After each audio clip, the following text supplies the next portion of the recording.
नमस्कार दोस्तों, मैं आपका वेंकी चौहान एक बार फिर स्वागत करता हूं अपने इस यूट्यूब चैनल ग्रामीण हेल्प अंकित चौहान में। उम्मीद है दोस्तों कि आप सभी लोग मित्र अच्छे होंगे और दोस्तों स्वस्थ होंगे। साथियों, हम लोगों की जो चर्चा है वो उत्तर प्रदेश सूचना अधिकार नियमावली 2015 जो है उसके ऊपर दोस्तों चल रही है, क्योंकि साथियों ये नियमावली उत्तर प्रदेश में प्रचलन में है और मौजूदा समय में दोस्तों जो स्टेट इंफॉर्मेशन कमीशन लखनऊ है, वहाँ जो भी दोस्तों सूचना आयुक्त, मुख्य सूचना आयुक्त बैठते हैं, तो वो दोस्तों इसी नियमावली के मद्देनज़र जितने भी केस डिसाइड होते हैं दोस्तों,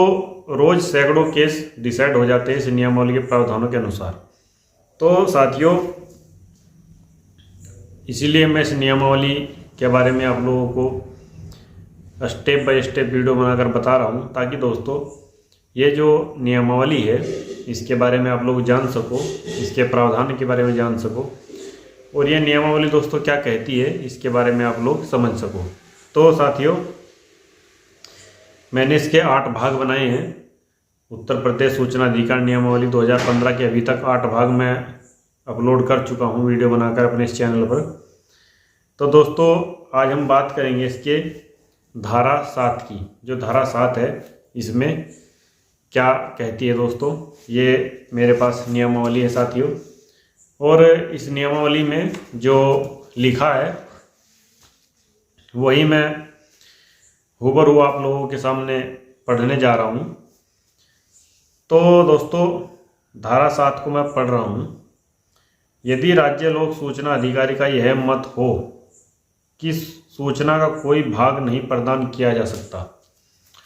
यानी कि दोस्तों राज्य लोक सूचना अधिकारी या फिर सहायक राज्य लोक सूचना अधिकारी का ये मत है कि भाई यदि कोई आरटी आवेदन आया है तो उसमें से कुछ सूचना ऐसी है जो नहीं प्रकट की जा सकती या फिर नहीं दी जा सकती। इसका मतलब ये है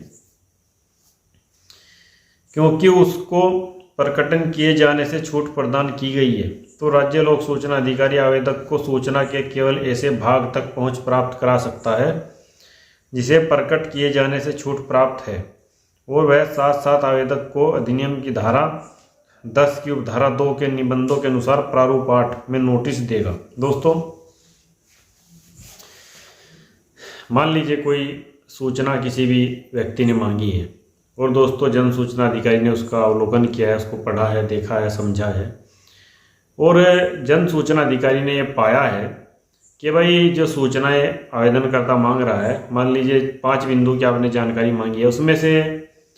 3 बिंदु की जानकारी आपको दे दी जानी चाहिए, लेकिन शेष जो 2 बिंदु है उनकी जानकारी आपको नहीं दी जा सकती। तो दोस्तों ऐसी परिस्थिति में जो जन सूचना अधिकारी होगा वो दोस्तों धारा 10 की उपधारा 2 के निबंधों के अनुसार प्रारूप 8 पर नोटिस देगा सूचना मांगने वाले व्यक्ति को दोस्तों, और दोस्तों स्थिति से अवगत कराएगा। अब दोस्तों धारा 8 की भी जरा बात कर लेते हैं।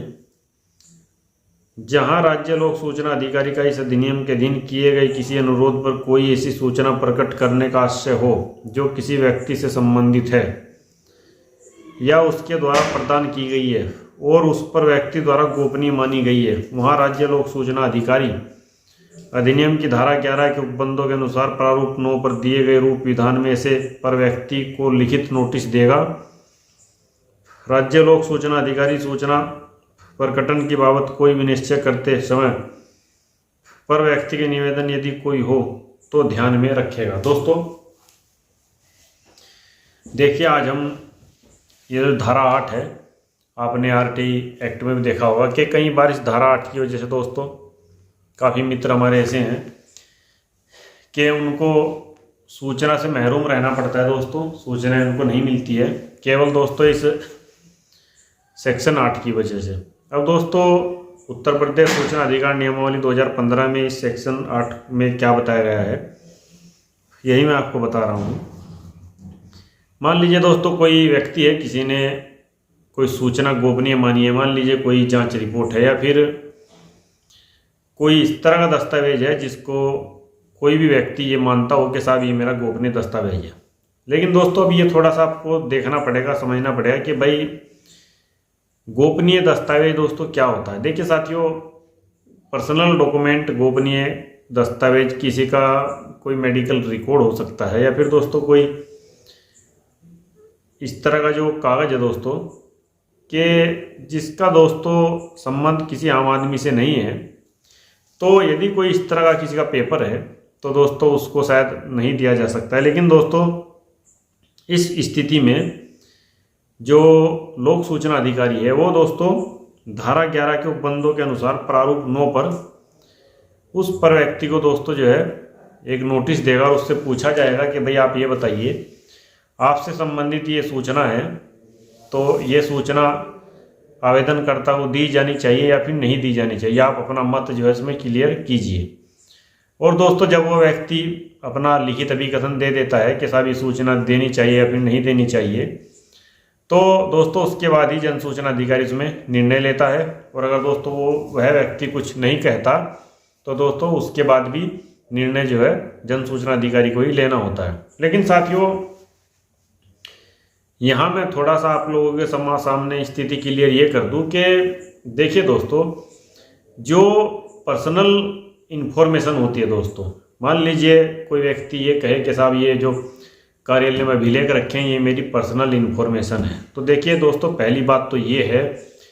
किसी भी व्यक्ति की कोई पर्सनल इन्फॉर्मेशन उस व्यक्ति के पास होती है, ना कि दोस्तों किसी लोक सेवक के कार्यालय में। ये आप जो है दिमाग में ठान लीजिए, क्योंकि दोस्तों